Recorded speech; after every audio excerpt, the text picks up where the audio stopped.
and welcome to Stop Now, a social experiment enterprise where we stop, listen, and share.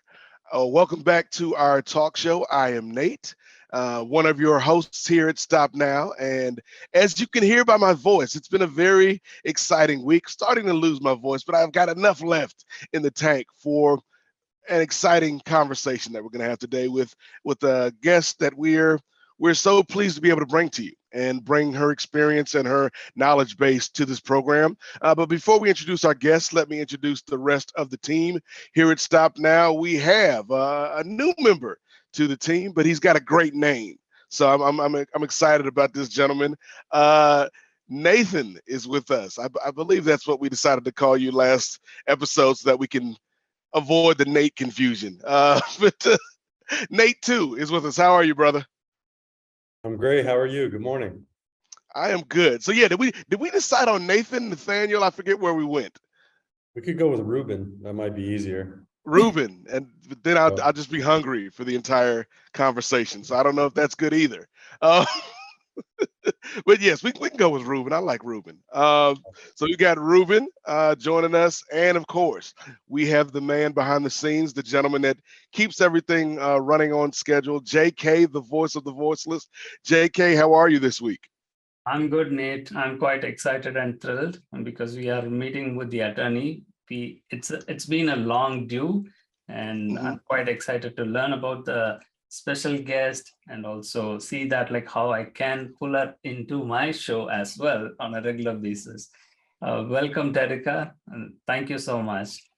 Hi, good morning, everyone, or good afternoon, wherever you are. My name is Terrica Jennings, and I am an attorney. I practice immigration law as one of my practice areas, and I have been an attorney now for quite some time, over a decade. I think I'm going into 14 years, and so I've been doing this for quite some time. In addition to that, I am an immigrant myself, born and raised in Jamaica, but I've been here for college. I went to Howard, Stetson, Harvard. And so I have a wealth of knowledge as far as this topic is concerned from an academic perspective, but as well as a from a personal space, I guess. I've had everything from a student visa, a visitor's visa, all the way to now I am a US citizen. So I am excited to help people as they go through their own immigration journey. And I think that's where we'd like to start this week, Terrica, because you just put it so succinctly right there, I think, in terms of your journey. So can you tell us about how you decided to get into law, and was that immigrant background, was that kind of the driving force to get you into this particular lane of law? So as far as just my background and why I even became an attorney, I think when you are a child of an immigrant, and I think most people, especially I think Africans, Asians, Caribbean people, and I'm sure for all people, your parents kind of expect lawyer, doctor, engineer, professional. And so for most of us, I don't think it's really an option about whether or not you go to college or what you do is going to have to fall into one of those brackets. I think now I'm excited for the younger folks that they're able to kind of branch off and do things that they're more passionate about, things that they are more, interested in, more creative stuff. As far as I'm concerned, I was always that child that spoke a lot. I thought, I had to debate everything. I had to defend myself and the underdogs and just anyone around me. I was student body president, worked, I was on the debate team, all the things that would have everyone say, oh my God, you should be a lawyer. So sometimes I'm not even sure if I wanted to be a lawyer or if it was kind of one of those things I was groomed to do because of all the influences from my family as well as my teachers. But I absolutely can say I do have the personality type where I do want to defend people who don't necessarily have a voice. I'm very confident in that. And so I feel like for people who sometimes struggle with, being their own advocate, that's something I've always done since I was a child. And that has led to the trajectory that I'm on and why I wanted to be here. And as far as immigration law, I don't really think I necessarily chose that instinctively. I think it was more like I was in law school and my family kept calling me, and my mother specifically, and saying, oh my God, my daughter's a lawyer, call her. And I'm like, really, I'm in my second year of law school, Mom. Like, I can't defend these people. But let me see what I can do. And so it kind of started there where I was just basically being asked to assist folks and to and kind of just help them with the stuff that they needed. And also personally, my family members. And so that's kind of how I entered immigration law, by trying to support family, friends, and family members. And it just kind of worked because I wasn't just able to do the work for them, I was also able to empathize with them because I had been where they were. Mm. I think that's very important, Terrica, that not only do you have somebody that is knowledgeable, that is your advocate, but somebody that can empathize with you, put themselves in your shoes, that truly kind of, if not completely understands where you're coming from, at least has an idea of, yes, that's a similar life experience that I may have had. So you talked about doing this for over a decade.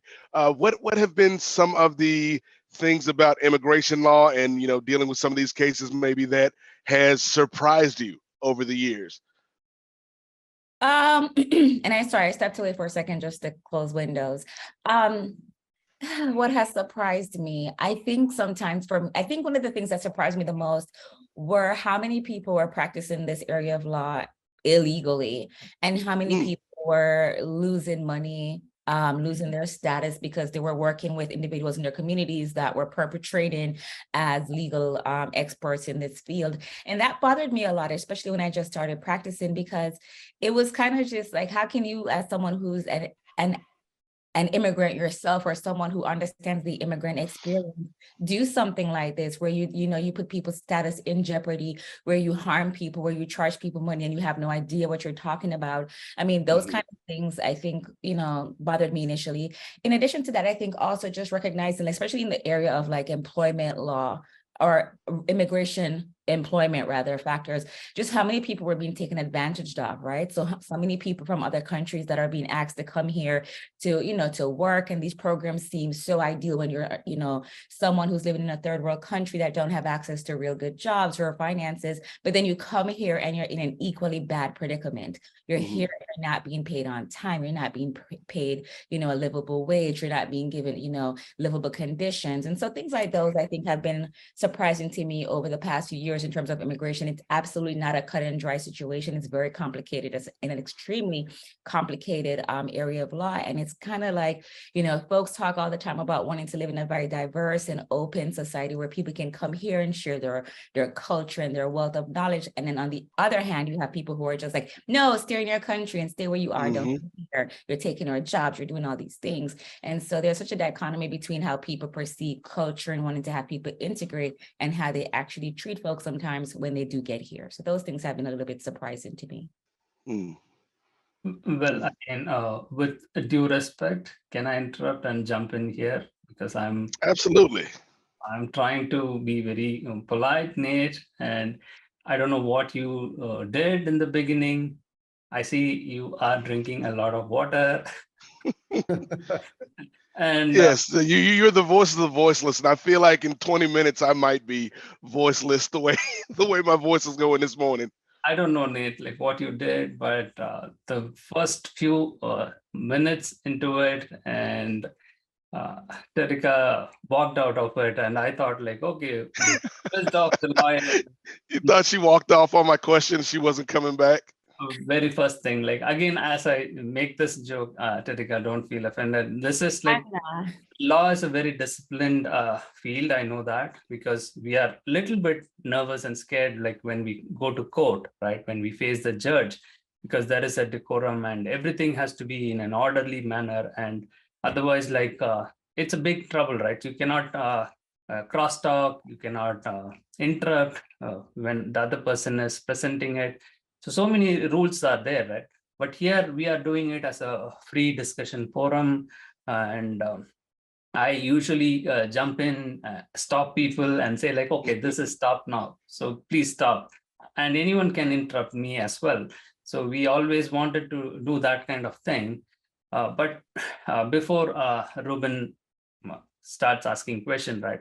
From my side, right, I have so many questions, but as you already said that, like why you chose that field, and have you ever regretted like being an attorney or a lawyer?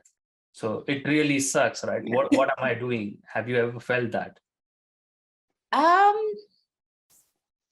If I'm going to be honest, I think coming from where I'm from, just to say I'm an attorney, such a prestigious thing. So from that perspective, people tend to show you a little bit more respect. I think your opinions matter a little bit more. And it's just bragging rights for my parents. So I guess in that regard, not really. But, I remember the first 5 years of my career, I did practice criminal law. And there were times when I took cases on that, I wouldn't say I regretted being an attorney or regretted, working with the people, because of course my job is to protect the process. And so it's not that I'm defending people's bad actions or crimes, I'm protecting the process for all of us. But there were times when it made me kind of question, like, is this what I really want to be doing with my law degree and my legal education, but not necessarily regret being an attorney? Because the good thing about being an attorney, the cool thing about being an attorney is I don't have to practice traditional law. And throughout my career, I have served as a consultant. I have served as an advisor. I have been a deputy general counsel. I have been an assistant general counsel. I've worked in general counsel positions. I have done elections, administration. I've done so many different things with my career based on the fact that I had this legal background. And so I wouldn't say I've regretted it. In fact, I think it has allowed me to kind of propel myself through different facets of the law and different career areas that I would have not been able to navigate had I not done law. Yeah, wonderful. That's awesome. Again, Nate, you guys go ahead. Like, I want to take your show away. Yeah, I wanted to jump in there. I think that you can fit in with us uniquely in terms of what we're discussing based on your background and your qualifications. Could you talk a little bit about your journey, your personal journey towards getting citizenship, and what that looked like? So I guess initially I used to come to the US, for my summers as a visitor, so on a visitor's visa. So that would allow me to stay here for a couple of weeks, a couple of months, and then I'd go back home. I always knew I was going to go to university here in the US, and Howard University was my number one choice my entire high school, middle school, because all the people who I knew who were in Jamaica that were in high level politics, etc., they all went to Howard, and not just Harvard or Yale or Stanford. A lot of them went to Howard.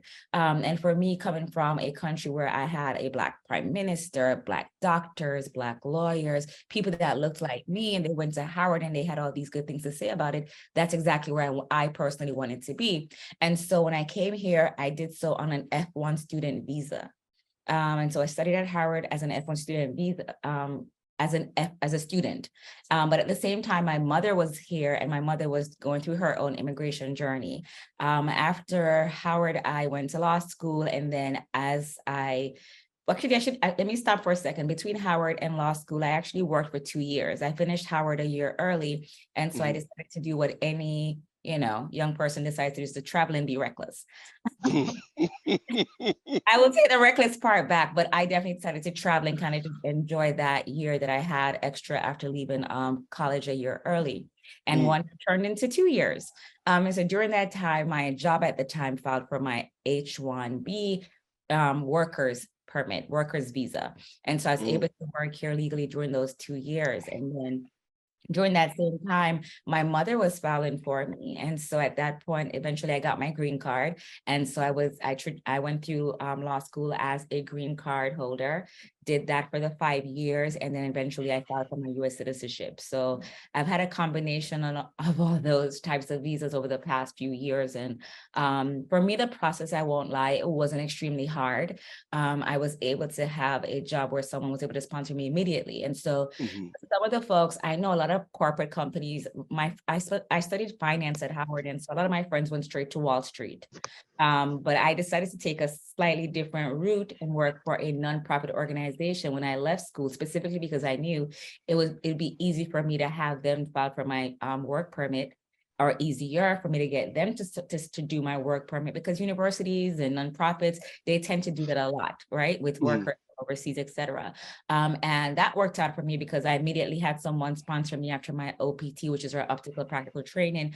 After that was over, they were like, sure, no problem, we'll do it, we'll pay for it. Versus my friends who went to Wall Street, several of those companies were like, no, once your OPT is over, you have to go back home or you have to find another sponsor. And so I Mhm. kept it that way because I knew it'd be easier for me to do that. And my long-term goal was not to work in finance. I knew that much. So I decided to kind of just take that route for myself. So that's kind of how my journey was. And it wasn't necessarily hard, but it was expensive.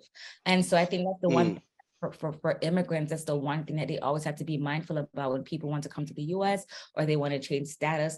Immigration, the immigration process is expensive. And we're not even talking about just attorney fees. You're also talking about the USCIS immigration fees. And those have been going up over the past few years. But also attorney fees are expensive because the work is a lot. It's a lot of paperwork involved. These cases drag out for many years. You have to talk to clients throughout those years. You have to work with USCIS and consulate offices and go to court throughout those years. And so it is an expensive process because it's very time consuming. And so that's one of the things that I feel sad for people having to go through the process. I had to do it. I had to spend that money, but I always, when folks come into my office, I have to be like, calm down. I know you want to do all these things, but do you have the funds right now to do this? And not even about buying fees, but the funds to pay for these applications, because once you start, you're going to have to go through the process or they will, cancel your applications. And so those are some of the things I have to discuss with my clients. I like that you brought that up, Terrica, and I know Ruben's got some more questions. But on that point, as somebody who has gone through the process, do you feel like maybe education for immigrants and letting them know what the path is ahead of them, is that something that we could be doing a better job of on this side? Absolutely. And I think not just saying to you, oh yeah, you could qualify for this, but actually explain to people what is involved in the process, especially financially, what is involved in the process. Because I have people sometimes who go through different nonprofits where they get referred and they have no idea about the costs that are going to be, they're going to have to face, right? They say, oh, I want to get my work visa, or I want to file for my husband, or I want to file for my wife. And then when you break down, and I do that for my clients, I give them a detailed breakdown of what everything's going to cost, right? With the caveat that these fees can go up at any time because USCIS can do that. But I gave them a whole overarching education about what that's going to look like over the next few years.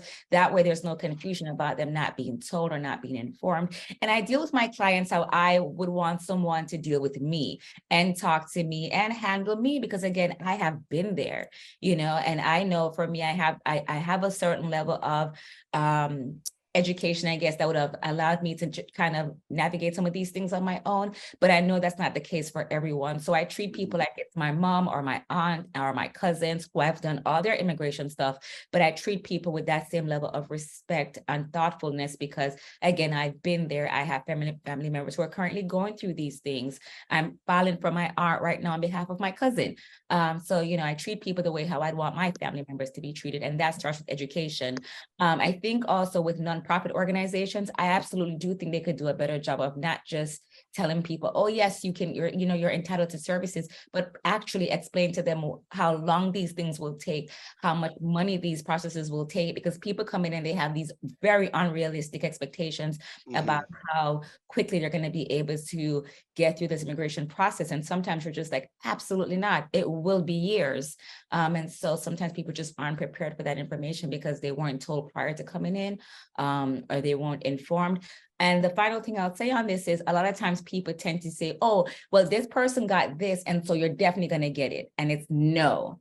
People have different situations and different backgrounds. And sometimes when folks tell you, oh, yeah, I got my visa and I did this, they don't also mention the fact that, oh, yeah, but I did have a theft crime, or I did have a petty crime, or I did have this particular thing, or a domestic violence thing. And I also had to wait longer for this, or, people are not going to mention those things to you. They're not going to talk to you about some of these private things. And so I just want my clients to walk in with the recognition that they should not expect the same exact results as someone else, because you don't know what people's situations are. We just have to talk about your situation and what you're going through in that moment. So I try to educate them, and I hope that organizations out here try to do a good job with that as well, so we're all aligned in what to expect.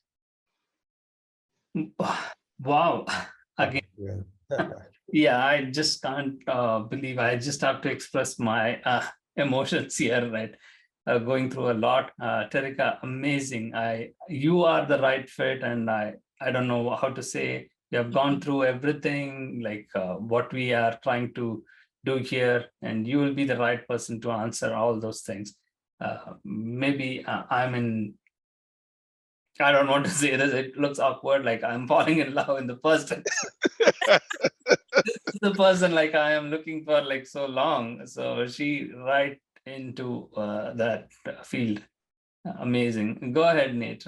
I'll jump in later. Ruben, I know you had more questions for Terrica. Yeah, you said that you yourself were on an H-1B visa. Yes, I was. Wow. Okay.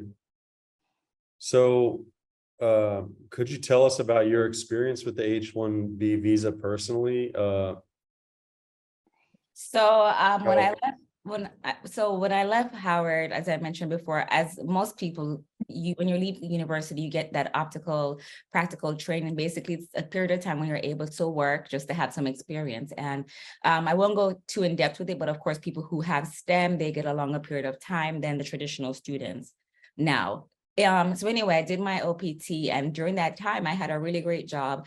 However, that was coming to an end, and I approached my boss about doing my H-1B process for me. He was, American, had never heard about these things before, had no idea how the process worked, was completely clueless.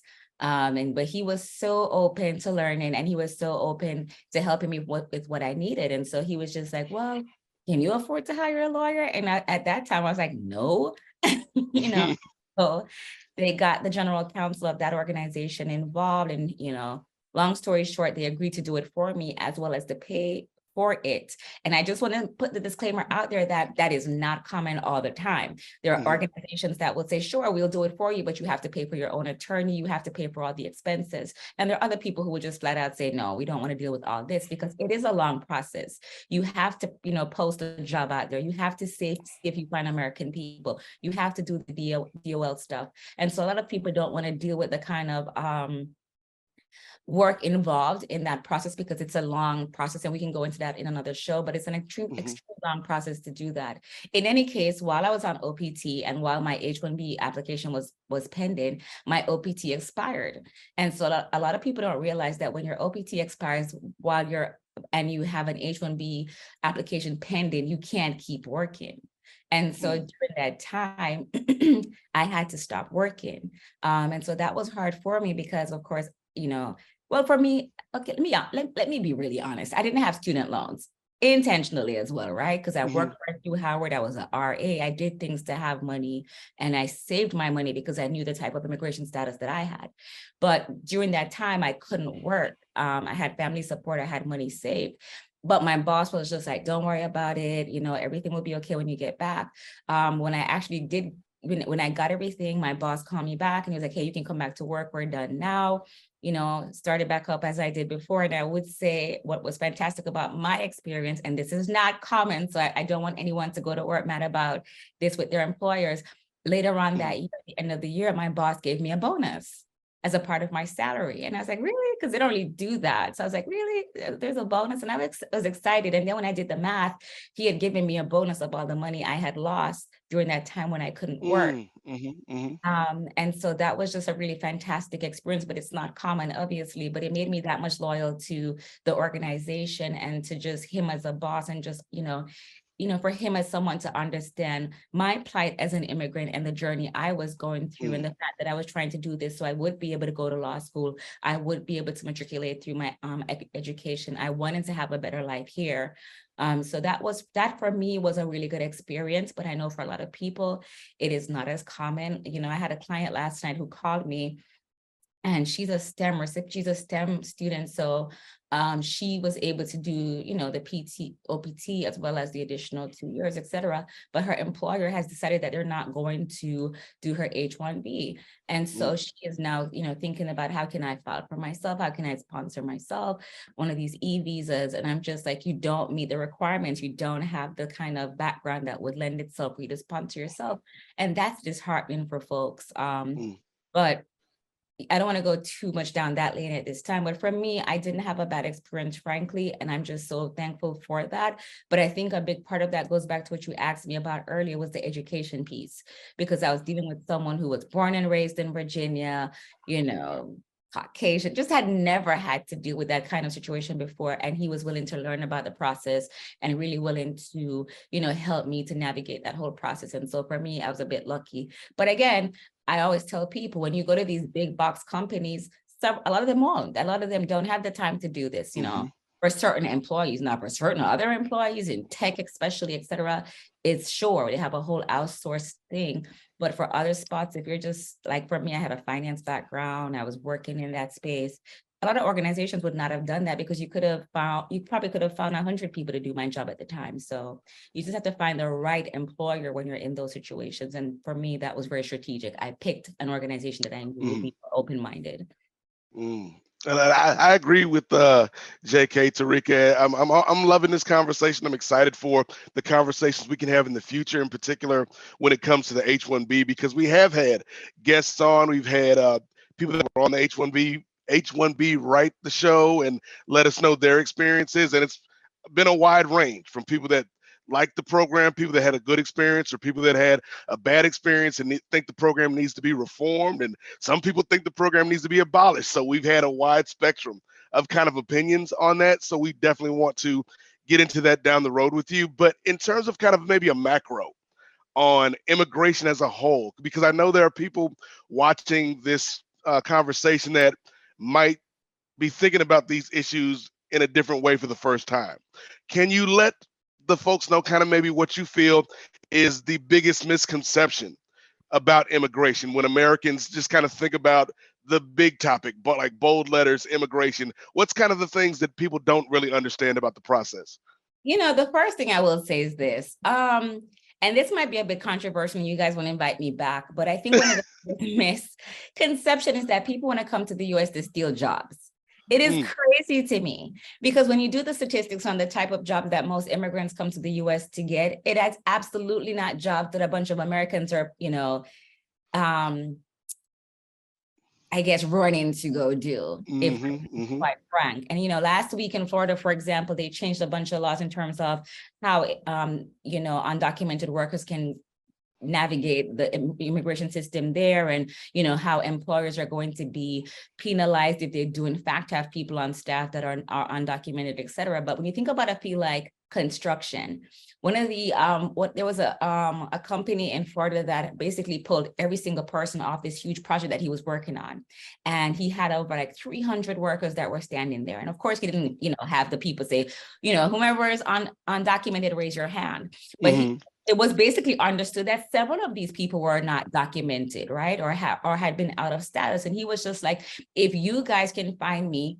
300 Americans right now that can come on this work site and do electrical work, they can do concrete work, they can do drywall work, they can do plumbing, they can do all these things and are willing to do them on this work site, come on down.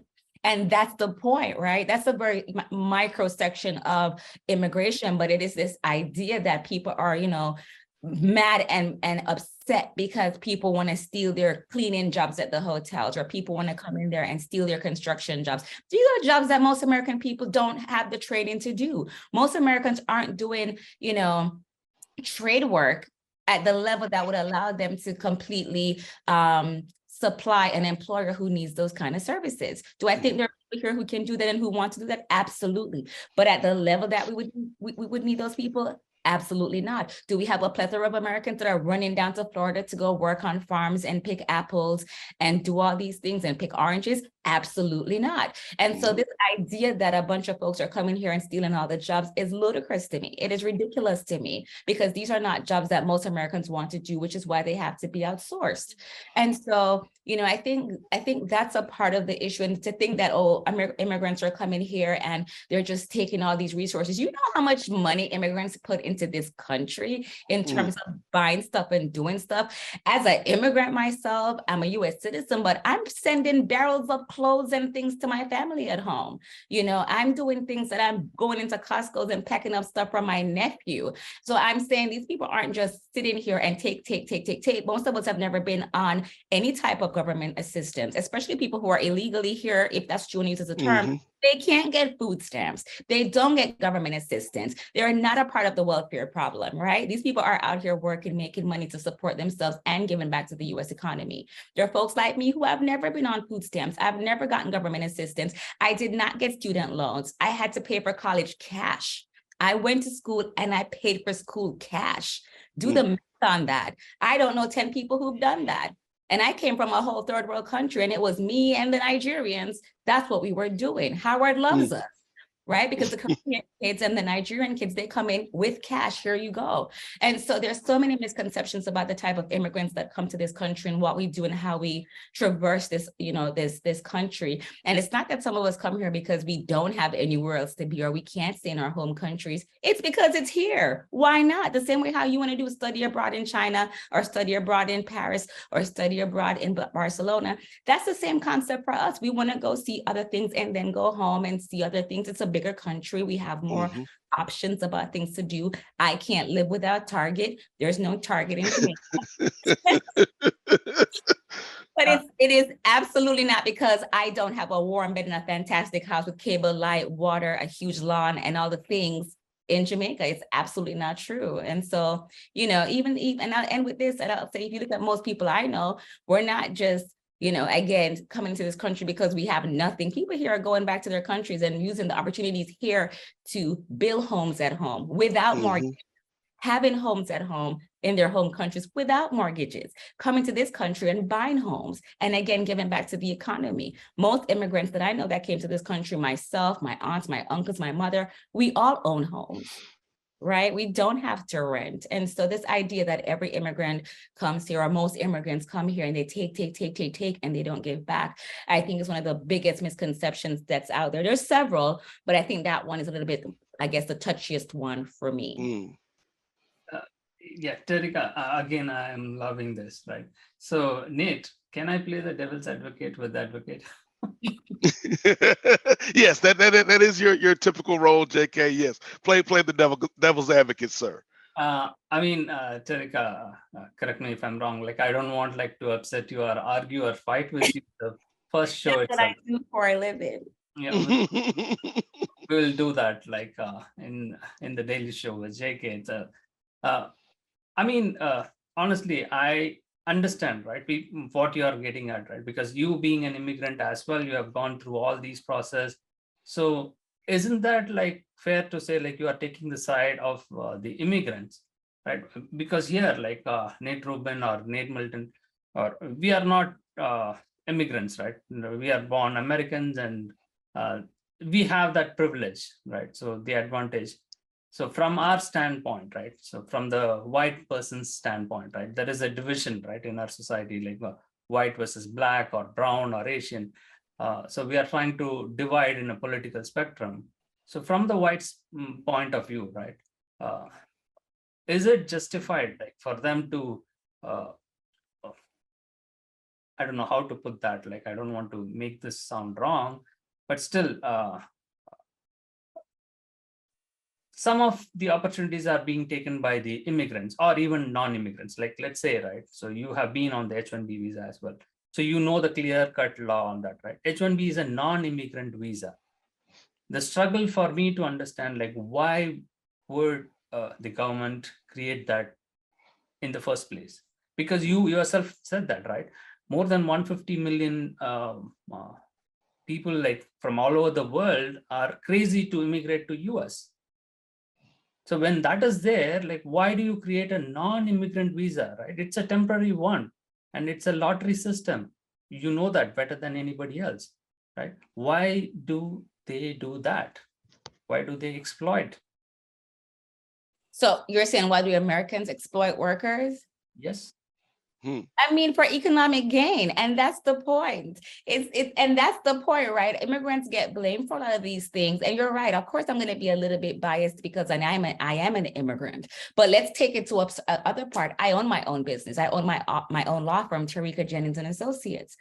if I'm hiring people, right, obviously people are going to want to hire someone that is going to be least cost, right? So if you're going to have people on your balance sheet, you want least cost folks. Am I going to run out here and say, I want the most expensive assistant, step forward, right? No, most people aren't going to do that because you're running a business and you want it to be obviously profitable. And so if you're talking about exploitation, that's exactly what it is. When you have someone who comes from a country where the average salary is, let's say, for example, 1,000 US per month or less, and that's been very, very generous, right? But let's say on average, and I'll use Jamaica. I think the average Jamaican person who works in like a bank, for example, you're talking about college educated kids that went to the University of the West Indies, which is one of the most prestigious universities in the Caribbean.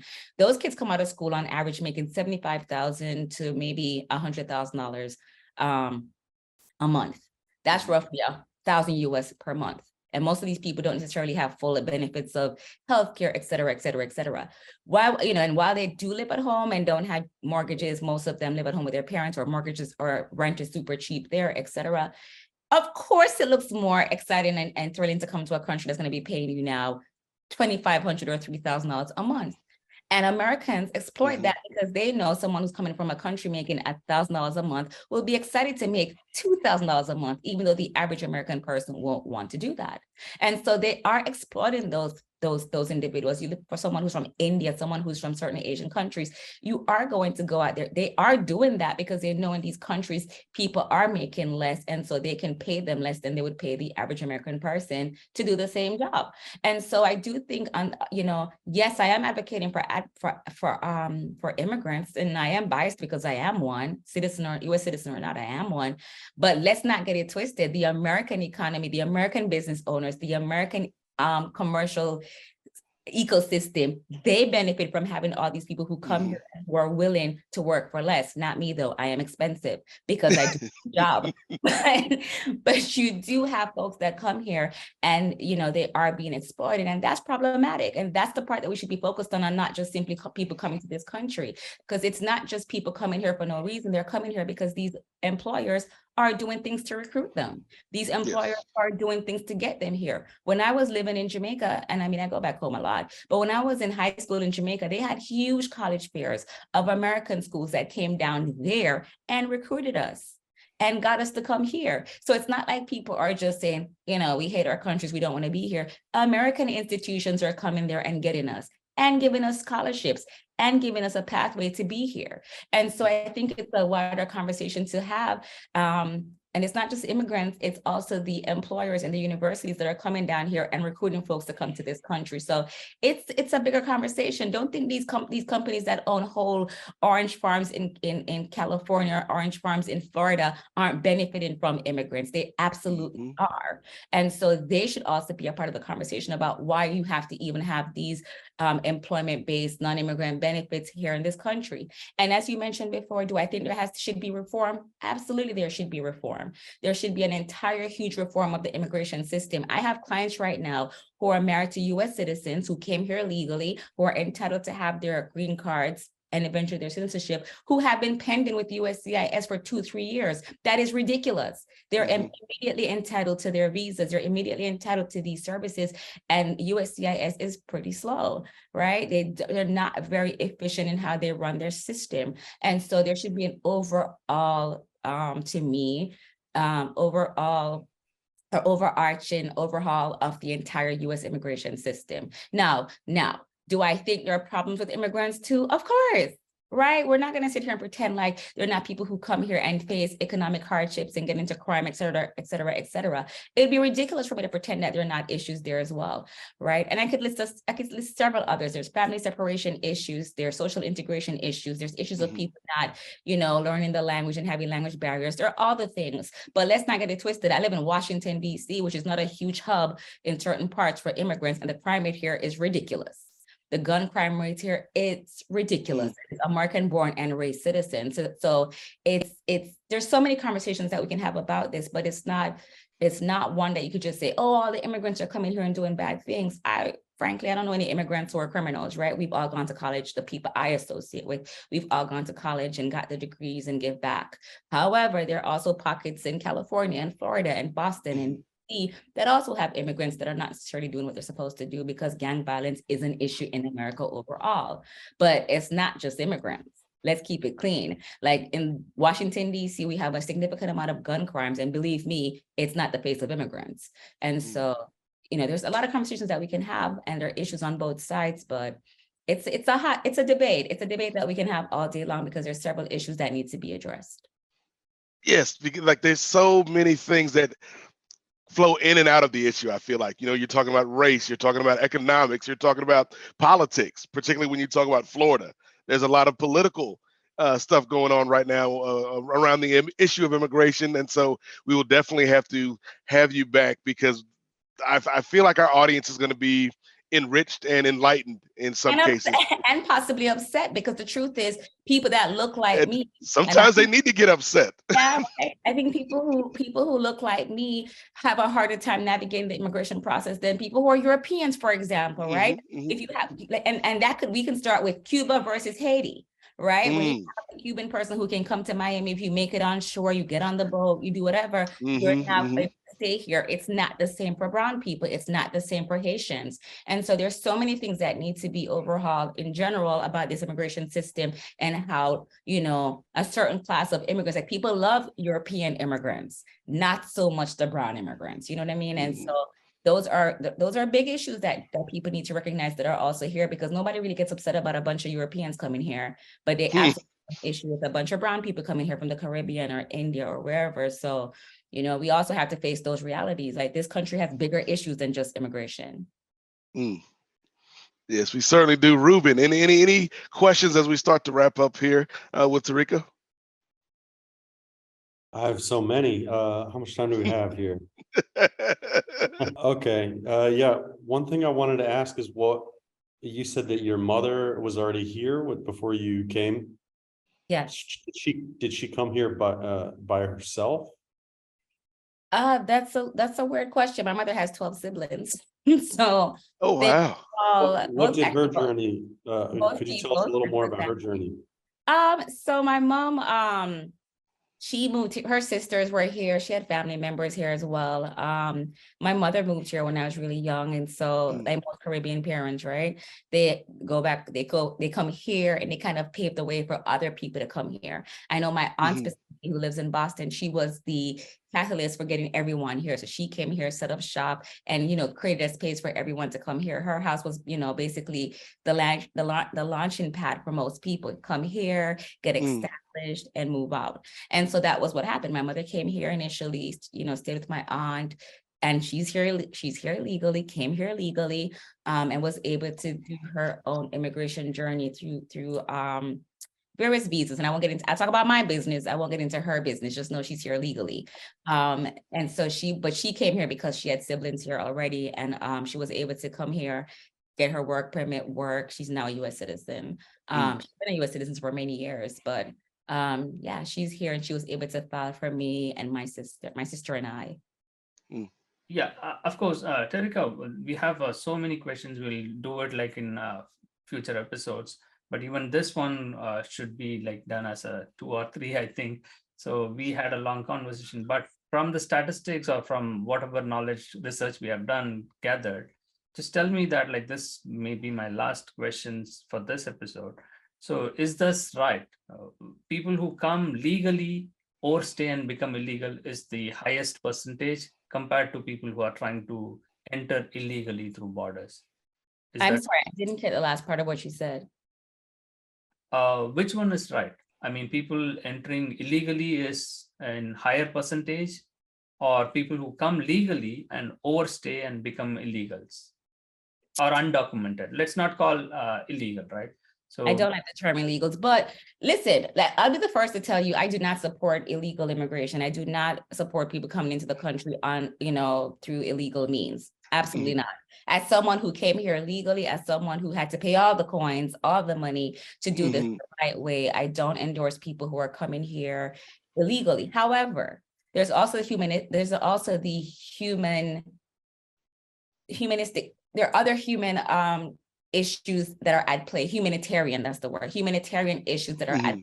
why people have to flee their countries to come here. Like, if people really sit down and think about what people have to do to cross over with these coyotes and illegal people, if you Yes. understand the kind of psychology for someone to say, life is so terrible here that I am willing to send my children to this country and hope for the best. If you understand the kind of love a parent has to have for their child to make that kind of sacrifice, you have never been there if you can't conceptualize that. Do I think that's the right way to do it? Absolutely not. But who am I? I've never been in that position where I didn't have food to feed a child or food to feed myself, or I was dealing with a regime that was, not allowing me to be in a country that was prosperous. And so I'm not going to get into the issues there, but there are humanitarian issues that force people to do those kind of things. And I think once people recognize that and not just think people are flocking here because they want to go hang out at Macy's, they'll have a different take on it. However, I personally support legal immigration in the sense that we should come here through the right channels, but with a caveat that there are certain countries where you don't even need a visa to come to the United States, and they sit here and they overstay and they never go back home. And then there are other countries, people do the same thing, and then they're forced to get visas and they never get visas. You know how bad it was in Jamaica? It was so bad that people weren't even getting visas, to the point where people were like, I'm not going to the embassy.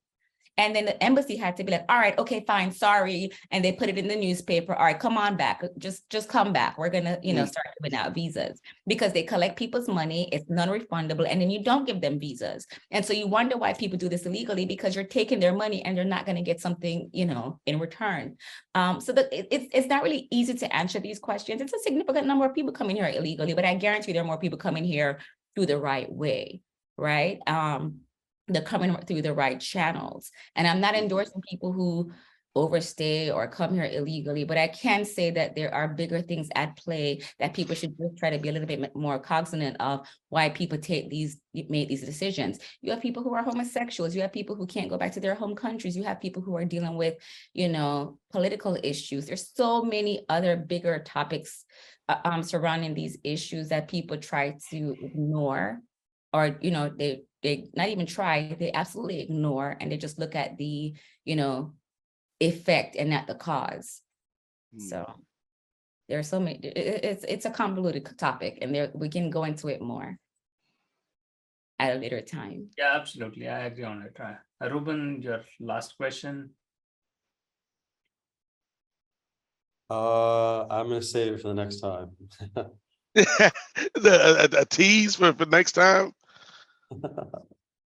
I guess my final question, and this is how great Terrica is, ladies and gentlemen. Not only is she giving us a lot of things to think about, a lot of things to maybe reframe the way we discuss immigration, but my voice has gotten stronger as the show has gone on, and I'm going to credit that to speaking with Terrica. But I guess my last question before we let you go this week is, for anybody that might be, because we kind of talked about the way people in the U.S. look at the immigrants from the immigrants' perspective. Maybe there's somebody watching this in another country because the internet is global, and they're thinking about immigrating to the United States. Any advice, any words of wisdom, any words to give them hope as we end things off this week? Just do it legally if you can, because that's going to make your life infinitely easier. If you're trying to come to this country, just try to do it the right way, because that's going to make the long-term journey just easier for you. Because if you come here illegally, it's going to be hard for you to get a job and to matriculate through the immigration process anyway. So you have to come through the right borders, but also do it for the right reasons, right? Don't come here just to wreak havoc, because then you make it bad for everyone else who's been here and who want to be here legally and support their family and their friends. But keep coming, things will change, things will get better. And there are people like me that are here and willing to help you. So you can visit my website, TerricaJennings.com. It's under construction because we're bringing up a bunch of new services, but TerricaJennings.com, and we can tell you how we can help you through this process. Make sure, and also the last thing I will add is, if you're going to do this, make sure that either you are really good at doing your own thing, because they will take your fees and still deny your applications if they're not properly. And if you choose to use someone, I would suggest to use an actual attorney, even if it's not me, because there are plenty of people out here who are pretending to be attorneys and they're not, and they're going to take your money. And then 9 times out of 10, you don't get the results that you want. Excellent advice from Terrica Jennings. Again, the website, by the time you're watching this episode, the website should be up and running with with Yeah, all we the just new took it down features. 2 days ago. They'll be back. But yeah, so and you will be back hopefully to talk with us down the line, Terrica, because I'm sure the audience has questions that they want to probably write into and have you answer those. And I know JK and Ruben have questions, more questions as well. But we thank you so much for spending time with us this morning. We appreciate the insight, and again, for those out there that may be watching that want to find out more about this, you can head to TerricaJennings.com, correct? Yes, and I'm also on Instagram at TJ_associates PLLC. Awesome. Thank you so much for your time. And again, we appreciate you and the work that you're doing. Thank you for having me, and see you guys again soon. Thank you, Yes, Terrica. ma'am. Bye. Bye for now.